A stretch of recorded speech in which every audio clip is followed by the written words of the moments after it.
आपने मिट्टी के हांडियों में सोने के सिक्के मिलने की कई खबरें सुनी या पढ़ी होंगी, नहीं तो फिर अपने पूर्वजों द्वारा जमीन में गाड़े गए धन के बारे में तो जरूर सुना होगा। भारत में बचत की परंपरा सालों से रही है। घर के बड़े बुजुर्ग अक्सर कहते हुए सुने जाते हैं कि बचत गाढ़े समय में काम आती है। इसी बचत की आदत के चलते भारत ने 2008 की मंदी को भी आसानी से झेल लिया था। 2020 में जब कोरोना महामारी ने करोड़ों लोगों को बेरोजगार कर दिया और लोगों की इनकम घटी, तो भी इसी बचत का पैसा लोगों के काम आया। लेकिन बचत के मामले में सयाने कहे जाने वाले भारतीय अब इस काम में पीछे चले गए हैं। बचत से जुड़े अब हैरान करने वाले आंकड़े सामने आए हैं। आज के खर्चा पानी में हम भारतीय परिवारों की बचत पर विस्तार से बात करेंगे। जानेंगे कि क्या किसी मजबूरी के चलते लोग बचत से किनारा कर रहे हैं या फिर भारत में बचत की संस्कृति ही पूरी तरह से बदल रही है। इसके अलावा ये भी जानेंगे कि LIC को करोड़ों रुपए के टैक्स नोटिस क्यों मिले हैं और इससे कंपनी के शेयरों पर कितना असर पड़ा है। नमस्कार, मेरा नाम उपासना है और आप देख रहे हैं द लल्लन टॉप का डेली इकोनॉमिक बुलेटिन खर्चा पानी। भारतीय लोग सदियों से चली आ रही खर्च कम और ज्यादा बचत की परंपरा से मुंह मोड़ते दिख रहे हैं। भारतीय परिवारों के बचत लगातार तेजी से घट रहे हैं। रिजर्व बैंक ऑफ इंडिया के ताजा आंकड़ों में कहा गया है कि पिछले 2 साल में भारतीय परिवारों की शुद्ध बचत में 4% की गिरावट आई है। वित्त वर्ष 2022-23 में भारतीय परिवारों की बचत देश के कुल सकल घरेलू उत्पाद यानी GDP की 5.1% रह गई है, जबकि उससे पिछले वित्त वर्ष यानी 2020-21 में ये आंकड़ा 11.5% था। फिलहाल ये लंबे समय से चले आ रहे औसतन आंकड़े 7 से 7.5% से काफी नीचे जा चुका है। रिपोर्ट बताती है कि परिवारों की वित्तीय देनदारी यानी भारतीय परिवारों ने जितना कर्ज लिया है उसमें बहुत तेजी से इजाफा हुआ है।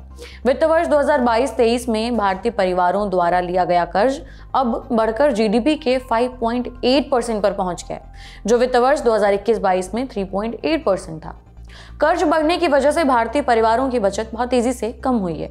अब ये जानते हैं कि भारतीय परिवार अपनी सेविंग से समझौता करके आखिर इन पैसों का इस्तेमाल कर कहां रहे हैं।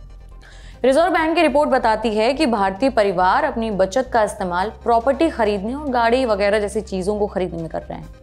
अर्थशास्त्रियों के अनुसार अभी भी भारतीय परिवारों की कर्ज चुकाने की क्षमता दुनिया के ताकतवर देशों से भी ज्यादा है।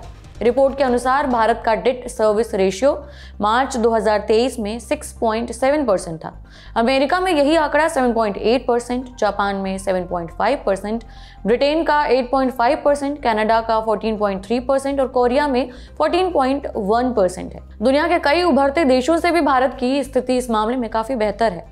इससे पहले देश के सबसे बड़े सरकारी bank state bank of India यानी SBI ने रिसर्च रिपोर्ट में दावा किया था कि देश में पिछले वित्त वर्ष में परिवारों का कर्ज का बोझ बढ़ा है, जबकि उनकी बचत करने की जो क्षमता है वो घटकर आधी रह गई है। रिसर्च रिपोर्ट में कहा गया है कि पिछले वित्त वर्ष 2022-23 में शुद्ध वित्तीय बचत 55% गिरकर GDP के 5.1% पर आ गया, जबकि इन परिवारों पर कर्ज का बोझ 2 गुना से भी ज्यादा होकर 15,60,000 करोड़ रुपए पर पहुंच गया है। घरेलू बचत से पैसा निकलने के बाद उसका एक बड़ा हिस्सा फिजिकल एसेट माने प्रॉपर्टी जैसी चीजों में जा रहा है और कर्ज 8.2 लाख करोड़ बढ़ गया है।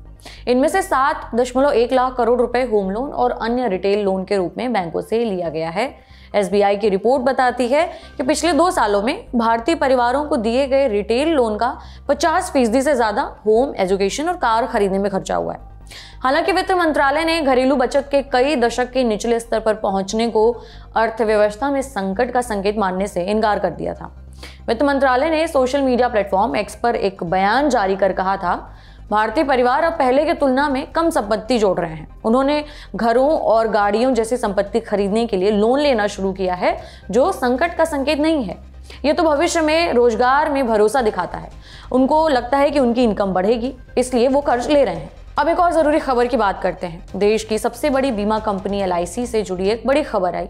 LIC ने स्टॉक एक्सचेंज फाइलिंग में जानकारी दी है कि फाइनेंशियल ईयर 2017-18 के लिए कथित तौर पर उसे 806 करोड़ रुपए का टैक्स नोटिस मिला है। यह खबर सामने आने के बाद मंगलवार 2 जनवरी को बाजार खुलते ही LIC के शेयर में तेज गिरावट आई और कंपनी का शेयर 2% तक फिसल गया। LIC के मुताबिक उसे 806 करोड़ रुपए का GST नोटिस मिला है। इसमें से 365 करोड़ रुपए GST और 404.7 करोड़ रुपए जुर्माने के साथ ही 36.5 करोड़ रुपए का ब्याज भी शामिल है। कंपनी पर इनपुट टैक्स क्रेडिट के नॉन रिवर्सल नियमों के उल्लंघन का आरोप लगा है। आज LIC का शेयर मार्केट खुलने के साथ सुबह 9:15 बजे के करीबन 853 रुपए 80 पैसे के लेवल पर ट्रेड कर रहा था। 1 घंटे के कारोबार के दौरान ही ये नीचे आकर 839 रुपए के स्तर पर आ गया। कारोबार बंद होने पर कंपनी का शेयर करीबन 2.5% की गिरावट के साथ 838 रुपए पर बंद हुआ। वहीं ओवरऑल शेयर बाजार की बात करें तो नए साल के दूसरे दिन यानी 2 जनवरी को पूरे बाजार में गिरावट रही।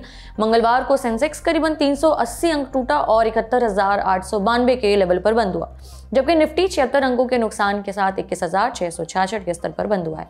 हालांकि दिन के कारोबार में सेंसेक्स एक बार 600 अंकों तक नीचे गिर गया था, लेकिन बाजार बंद होते होते इसमें कुछ रिकवरी दिखी।